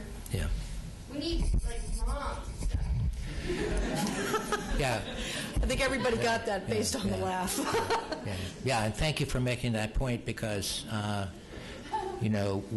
again, this is exactly the kind of question that a food shed needs to address. If we're going to make it possible for people like yourself to be a part of this new food system that we're going to have, we have to, within the community, from the bottom up, provide, and again, at least as I talk to young people who are trying to get into farming, there's access to land, access to affordable capital, and access to the kind of markets, that enable you to do what you want to do. And in terms of public policy, we already know there's some answers out there. I'm from the state of North Dakota, and back in the 1930s, when we had sort of a socialist movement, and there was a nonpartisan league branch of the Democratic Party that gained a lot of power. And one of the things they decided to do when banks were failing in the mid-1900s was to create a state-owned bank. So North Dakota now is the only state in the country that has a North Dakota State Bank. Well, a little over a year ago, the North Dakota State Bank, because it was operated by the public, could make a decision, which they did, and that was to make loans available to beginning farmers at a little below 2% interest. And I can tell you that's made a huge difference in North Dakota, simply to have affordable capital available. And beginning farmers can use that either to buy livestock, if that's what they need, or equipment, or land, whatever capital investment that they need in order to get started farming. There isn't any reason that we can't do this on a national basis. It's a matter of public policy. And this is why I do what I can to help our public officials understand why our farming population is such a critical issue, because we need some public policies that exactly make it possible, for people like yourself to be a part of this future that I think we all, if we don't all want it, we all are going to very soon recognize that it's a critical need that we have to supply. So I know this isn't going to help you in terms of what you want to do tomorrow, but I'm hoping maybe out of this conference, we can have a movement of people who recognize the importance of what you just said, and that there's a whole generation of young people out there like yourself that we have to address, and we have to address those issues. And how can we begin to do that? And maybe Oregon can become a model for Washington, D.C. In terms of what actually needs to be done. I mean, it's done that before, and sometimes you've had some good politics out here. So. Global warming is supposed to decrease crop production worldwide, but in the Northwest, our crop production is supposed to increase. So how can we prepare for that as a food shed? I don't know, I assume there's probably going to be a lot of people moving. So the statement was that global warming is going to decrease production, but in the Pacific Northwest, it's predicted that it will actually increase production. And so how do we respond to the potential for increased interest in land use in the Pacific Northwest? Yeah, well, the thing to keep in mind here about climate change and the number of my colleagues that are saying we shouldn't any longer call it global warming because the warming is in the atmosphere, and it doesn't necessarily mean that we're going to have nicer weather in North Dakota in the wintertime. And that we shouldn't call it climate change. What we really should be calling it is climate destabilization. And I think I'm not a climatologist, but I try to read as much as I possibly can from all of the literature, and that seems to me to be what they're telling us. So we're going to have more droughts and more floods and more severe weather events. And so when you think about, and there may be areas like, and Iowa's a good example of this. This year, in northwest Iowa, farmers had some of the best crops they've ever had, highest yields. In southwest Iowa, just 300 or 400 miles away, it was a disaster because they had way too much rain. So the flooding, flooded out, killed their soybean fields, et cetera. So, that's what we have to prepare for. And so this is why the industrial model, which is based on specialization, in Iowa now, 92% of our cultivated land is in just two crops, corn and soybeans. You need to consistently have climate that's favorable to corn and soybeans if you're going to maintain productivity over the long term. And yeah, you can have some times in there when the farmers in northwest Iowa are going to have the best crops they've ever had. But as a regional and certainly global issue, we're going to have these unstable climates. And so these highly specialized monocultures that we've now created that were enormously efficient as long as we had stable climates, cheap energy, and surplus water, et cetera. But as we move into this new future, these monocultures are going to be extremely vulnerable and brittle and not going to be productive in the long term. Now, if I was a farmer in northwest Oregon, I'd be tempted probably to say, well, okay, I can live with this because as I look at it, it seems to me like farmers are going to more often than not have good crops, and therefore it's going to be good for them. And that may be true in some isolated areas. But again, we have to look at our food systems in terms of food sheds and what's good for the whole shed, and then what's good for all of the other sheds, which are a part of the global family. And we can't escape that. And it's very clear now. In fact, the one miscalculation that most climatologists have made is the speed at which the changes they predicted are happening. It's happening much more quickly than they thought. And so we have to keep that in mind. Go there, and then we'll take you in the blue next. Yes. Sorry, I got to bring up a couple of the flies in the ointment. Good. We're sitting here, and to the extent that I sort of have a sense of where change in the food system stands across the country, this is probably the epicenter of healthy change. I don't think there's I don't know of another region where there are more people constructively engaged, making a difference than here. And even here, it's a big challenge. But Fred, the problem is we have to remember there's several other sectors, entities in our society that have just as clear and determined view of what ought to be happening in a food chain, and are pushing in a completely different and often incompatible direction to try to bring about change. And that conflict is playing out in this valley. It's playing out everywhere. And then the other thing is, we have to recognize the more people in the United States worried about the NFL going on strike and what they're going to do with their fantasy football team than their food. I mean, there's maybe 20% of the population that's really paying attention to this. What's going on with food, and will drive that change. But there's still this 80% of the population that isn't engaged, probably isn't going to be anytime soon. And it's that mass is really going to hold back and I think make it more complicated. Your job, you've got to balance the small farmers and the commercial guys. It's there's no clarity about it. Did everybody hear the question? Okay. All right. Yeah. Thanks for raising that, Chuck, because it's really important. And here's a couple of things about that.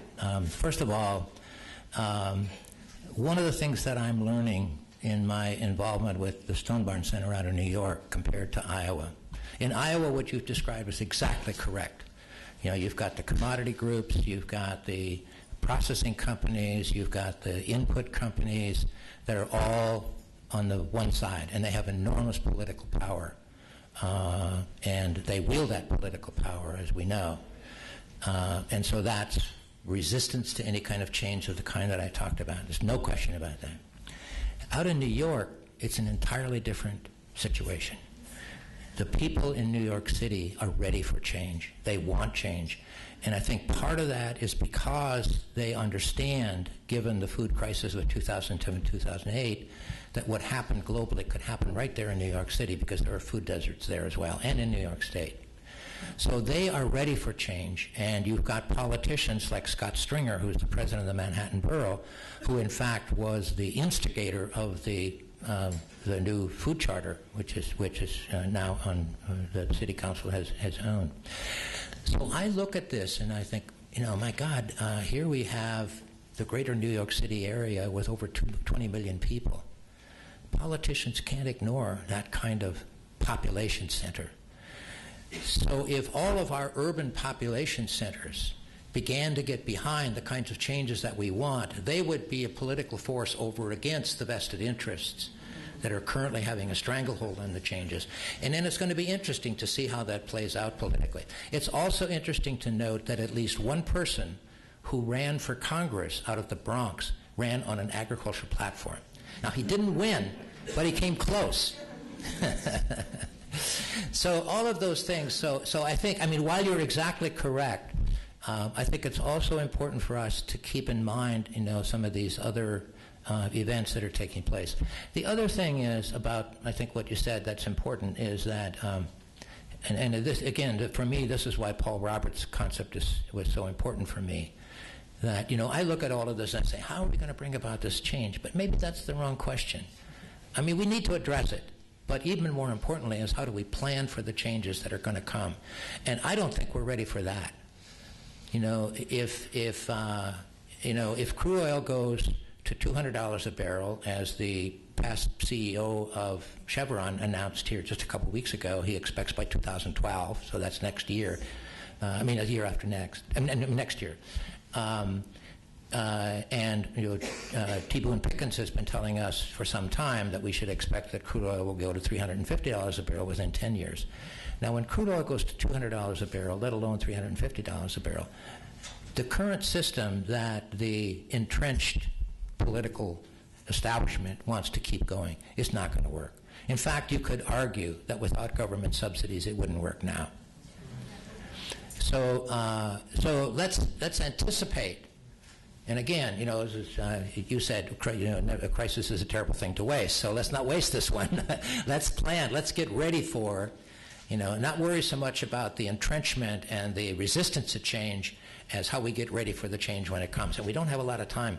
The big elephant in the room in this one is climate change, because that one, we cross a certain threshold, as we know, then it's going to be very difficult for the human species. And the planet's going to be okay, but the human species may be pretty challenged. So I don't know how to deal with that one, except to try to do everything we can to prepare for it and adapt to it. Ready? Well, actually, I think my question's been asked and answered. Okay, well, great. So we have, we'll go first here, and then we'll go in the back over there.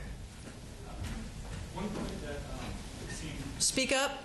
One point that seemed particularly clear from your presentation is this idea that the flaws in the current food system are too substantial to be remedied by switching from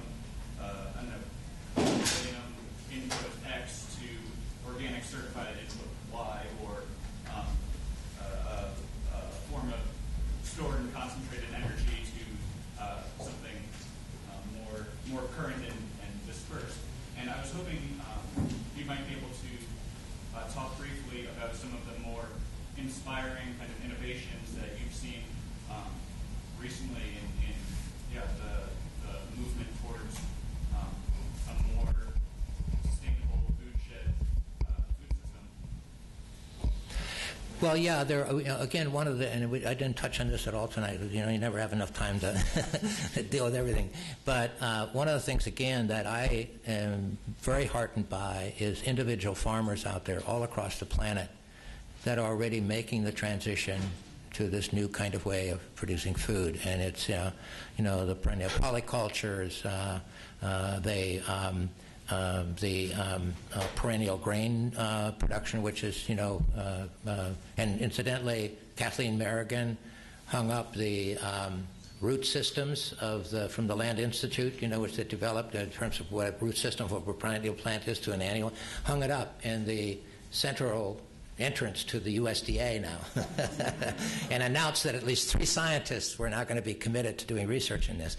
So, it took a year and a half since Wes and Wendell and I went to Washington to try to convince them they should do this. But hey, they always have to be grateful for small. But anyway, she did this past week. So, but so let me just give a couple of quick examples. Joel Salatin, who most of you I assume know. And Joel's not one of my most favorite people on the planet, because I don't particularly like Christian libertarians, which is what he says he is and is.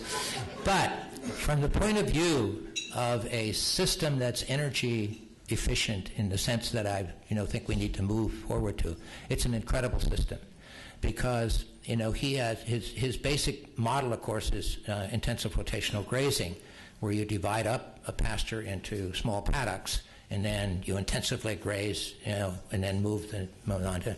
But instead of doing just one species like beef animals or dairy cows, like most people who do intensive grazing does, he has, I think it's now 7 or 8 different species that he uses in that system.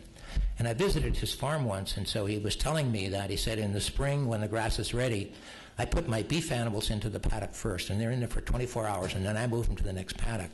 And then 90 hours later, I bring in the chickens. I said, why 90 hours? He said, because 90 hours is exactly the time when the grubs and the larvae and the manure are perfect feed for chickens, and so I don't have to feed them so much. And then he said, in the process of getting at those grubs and the larvae, they scratch the cow pies apart and spread the manure for me, for more fertilizer, for more grass. And his whole system is designed that way. So the amount of energy input, he still has some energy. He has to put up hay for the winter months when he can't graze the grass. But his whole system is based on what I like to call energy exchange, and that's how nature functions. And that's a model we should look at.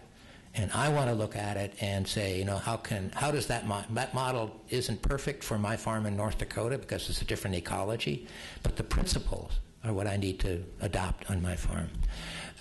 One other example is one of my favorite ones is a farmer in southern Japan by the name of Takao Furuno, who's done a perennial polyculture operation. And up until 1987, and Paul Roberts also mentions him in his book, The End of Food, up until 1987, he was a typical industrial farmer, monoculture rice, using fertilizers to increase his productivity, using pesticides to control his pests, and that's how he operated. And by all standards that we would look at in terms of, the amount of yield that he was one of the most productive farmers in Japan. But as he told me his story, he said that in 1987, one day he literally stood at the edge of his rice paddies, and he realized that every year, everything that he harvested off of that rice field, he had to invest in next year's crop, and he didn't get to keep anything. And he didn't want to do that anymore. So it was totally driven by the economic reality of that situation for him. And so he said, I knew that just tweaking the system a little bit and making it a little bit more efficient was not going to solve the problem.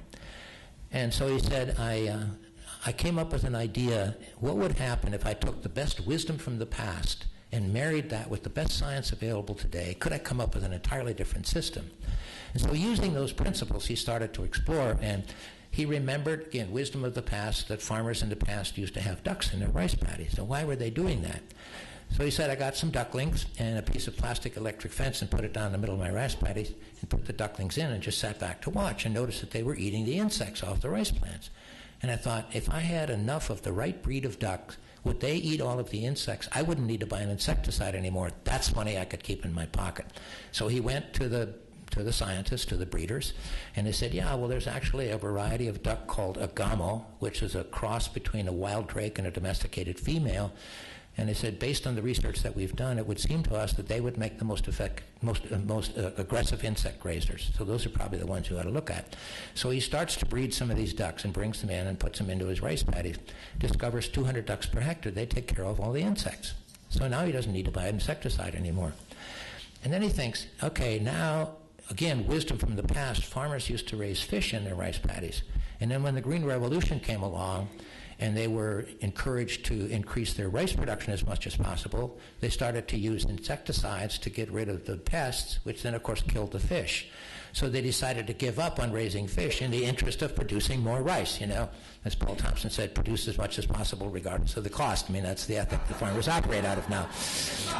And so this time the scientists said, this could be a problem because you're going to put those fish in as little fingerlings, and then you got the ducks in there. They're going to dive down and eat the fish, so you're going to have to figure that out. So he starts to experiment. He said he got himself a tub of water because to see whether or not this in fact happened.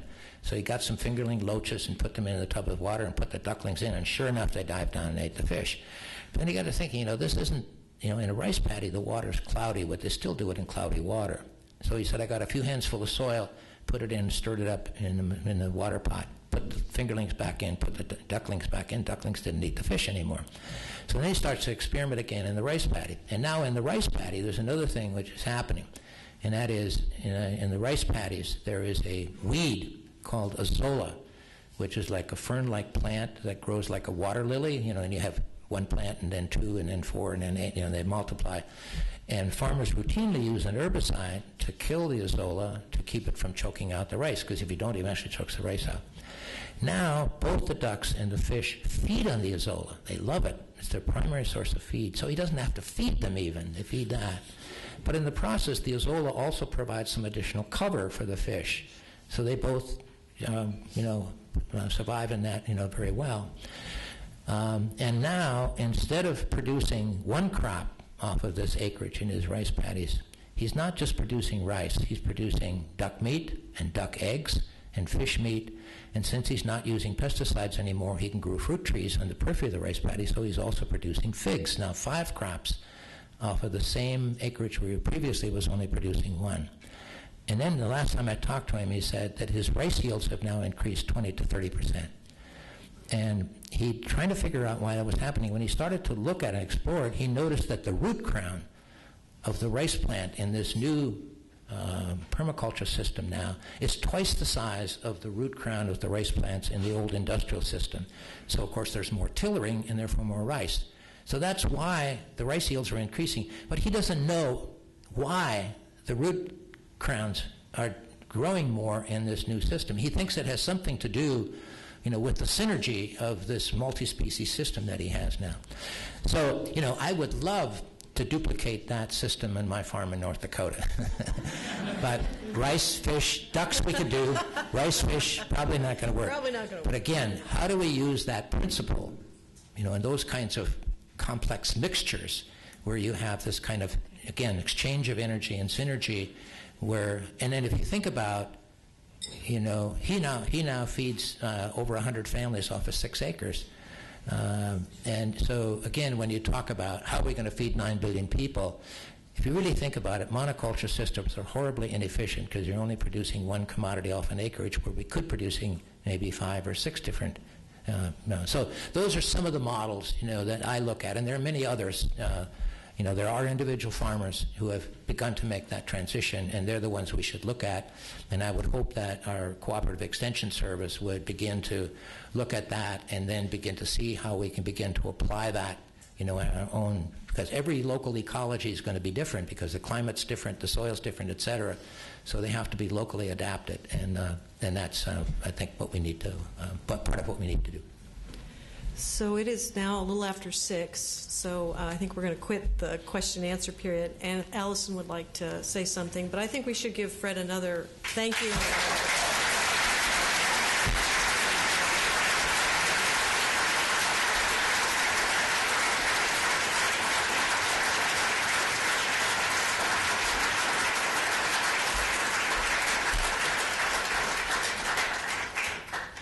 In closing our first session, wanted to highlight a few of the many wonderful sessions we have and other elements of our program for the rest of the weekend. Tomorrow morning in the same room, there is going to be a keynote dialogue between 2 terrific scholars who head up really important academic programs on food, nutrition, food and culture, food and the environment. They are Amy Bentley and Timothy Griffin. And so join us bright and early tomorrow at 9 a.m. to get things started. We'll have a day of concurrent panel sessions that include legal experts, scholars of art and literature, of cultural anthropology and cultural geography, of philosophy, and the list goes on, as well as amazing leaders in our community and in other communities who are working as farmers, as nonprofit directors and activists.